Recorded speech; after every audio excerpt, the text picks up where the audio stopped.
Karibu Laudahawks Farm. Leo tunazungumzia mambo muhimu ya ufugaji wa nguruwe. Mimi ni Mr. Duloko. Hapa tutashirikiana kwenye ujuzi wa ufugaji na maarifa ya kisasa. Tunaongoza katika ufugaji wa kibiashara. Fuatilia kila wiki tips, lishe bora na kuongeza faida. Karibu tena Laudahawks Farm.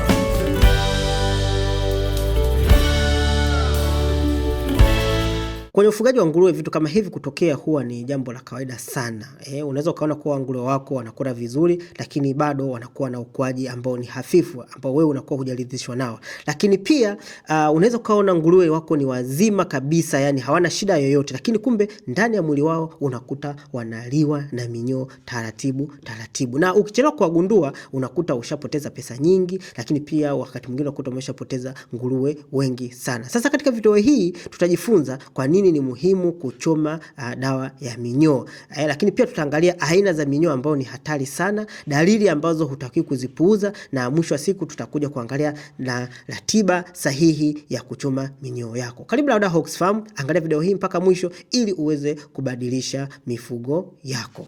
Swala kujiuliza hapa, je, minyoo wanatoka wapi? Minyoo ipo katika kila mahala.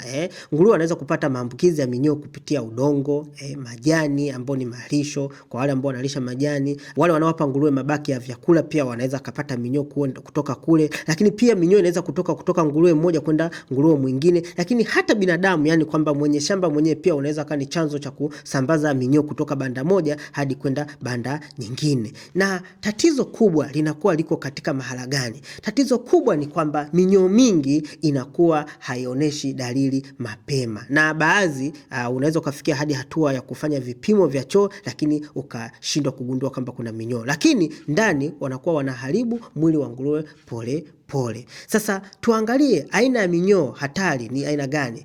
Kuna aina nyingi ya minyoo, lakini leo tutaangalia aina 4 ambazo utapaswa kuzijua. Aina ya kwanza, kuna aina minyoo inaitwa roundworms ambao ni minyoo ile ya duara. Hawa wao wanasababisha ukuaji hafifu wa nguruwe, lakini pia wanaweza kufanya uharibifu wa ini. Unakuta ini linakuwa lina madoa meupe. Lakini pia inaweza kuwa ni chanzo cha matatizo ya kupumua pamoja na matatizo ya mmeng'enyo kwenye nguruwe wako. Lakini kuna aina nyingine ambayo inaitwa whipworms. Wao wenyewe huwa wanaweza kusababisha kuharisha sana, lakini ikapelekea pia katika nguruwe wako kuweza kupungua uzito. Lakini kuna aina ya tatu ambayo inaitwa lungworms. Hawa wenyewe wanaweza kuathiri zaidi nguruwe wa nje ambao wanafugwa nje, ambao tunaitwa outdoor pigs. Pia wanaweza kupelekea wao kusababisha kikohozi, shida za kupumua, lakini pia wanaweza wakasababisha kushuka kwa uzalishaji. Lakini aina ya mwisho ambayo aina moja inaitwa stomach worms. Hawa wenyewe wanaweza kusababisha vidonda vya tumboni, chakula kutokutumika vizuri, ukuaji mdogo, na mwisho wa siku inaweza ikasababisha hata kifo cha ghafla kwa sababu ya damu kuvuja ndani ya tumbo. Kwa hizo ndo aina za minyoo ambayo ni hatari sana, ambapo kila mfugaji anatakiwa kuwa makini shambani kwake. Sasa ngoja tuangalie kwa nini ni muhimu kuchoma dawa ya minyoo. Kwa nini ni muhimu sana kufanya dewormings? Sasa hapo naomba usikilize vizuri. Kama hauchomi nguruwe wako dawa ya minyoo kwa wakati, basi jua kuna hasara kubwa ambao unaipata sana shambani, au unajua kuna matatizo makubwa ambao huwa unayasababisha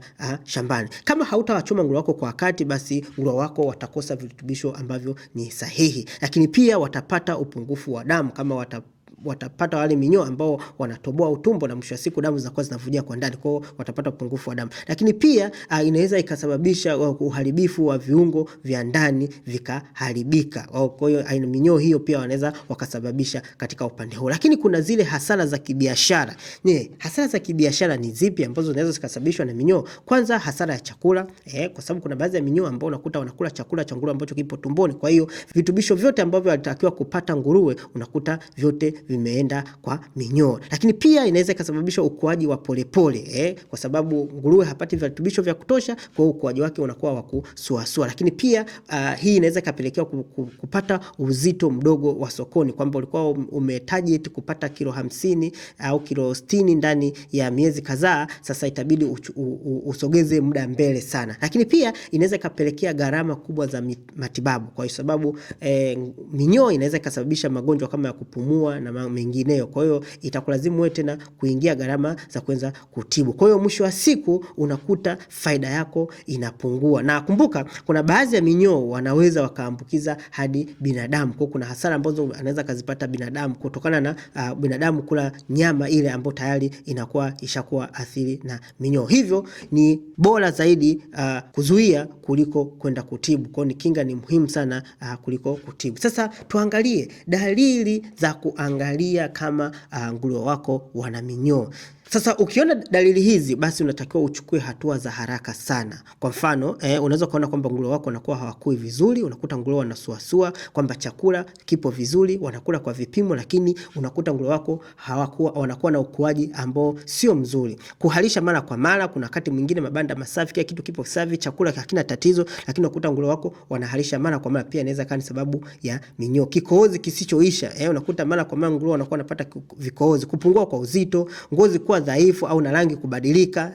Wakati mwingine unakuta manyoya yanakuwa ni mabaya, kwa sababu nguruwe mwenye afya unamwona kabisa anakuwa anang'aa kama kioo. Sasa unakuta nguruwe anakuwa unakuta nguruwe anakuwa na manyoya ambayo yamelala, pia inaweza kuwa ni ishara mojawapo ya kuwa nguruwe wako wanakuwa na nini, wana minyoo. Na pia dalili nyingine unakuta nguruwe kuwa na umbo sawa. Unakuta kuna nguruwe wengine ni wadogo, wengine ni wakubwa, wakati nguruwe wote hao unakuta wametoka katika same litters, kwamba wote umewawini kwa pamoja, alafu wengine wanakuwa wakubwa, wengine wanakuwa na wadogo. Kwa hiyo inaweza kuwa ni mojawapo ya sababu ya dalili za kwamba inaweza kuwa ni mojawapo ya dalili za minyoo. Sasa hizi ndo ishara za wazi kabisa zinazokuonesha kwamba shambani kwako tayari umeshaingiliwa na minyoo na unatakiwa kuchukua action kwa haraka sana. Sasa tuangalie, je, ratiba gani ambayo ni sahihi ambayo unaweza kufanya katika kutibu minyoo shambani kwako.